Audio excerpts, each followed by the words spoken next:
უწყვეტი პროტესტის მესამასე დღე მოქალაქეების სიმბოლურად 300 არაგველის მონუმენტთან შეიკრიბნენ და მსვლელობით პარლამენტთან მივლენ. პროტესტის მონაწილეების მოთხოვნა უცვლელია, ჩატარდეს ახალი საპარლამენტო არჩევნები და გათავისუფლდნენ პროევროპულ აქციაზე დაკავებულები. ლუქსემბურგში დაგეგმილ მინისტერიალზე საქართველოს მონაწილეობას ელჩის დონეზეც არ მიიღებს. საგარეო საქმეთა სამინისტრო ადასტურებს, რომ მინისტერიალზე დასასწრებად მაკა ბოჭორიშვილი არ მიიწვიეს. დღეს რიკარდიო ზვიაკმა დაწერა, რომ 20 ოქტომბერს დაგეგმილ შეხვედრაზე საქართველოს წარმომადგენელი მხოლოდ ელჩის დონეზე ეყოლებოდა.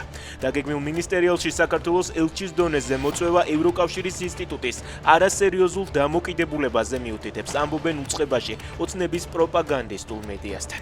თუ რუსეთი ომის დასრულების შეთანხმებისთვის მზად არ იქნება, მზად ვართ დავაწესოთ უზარმაზარი ტარიფები, რაც სისხლის ზღვრას შეაჩერებს. ამაში ევროპამ ჩვენთან ერთად უნდა იმოქმედოს, თქვა ტრამპმა კაიროს გენერალური ასამბლეის მე-80 სესიაზე სიტყვით გამოსვლისას. ამერიკის პრეზიდენტმა გაეროც გააკრიტიკა, თქვა, რომ 7 ომი დაასრულა და ამაში გაერო არ დახმარებია.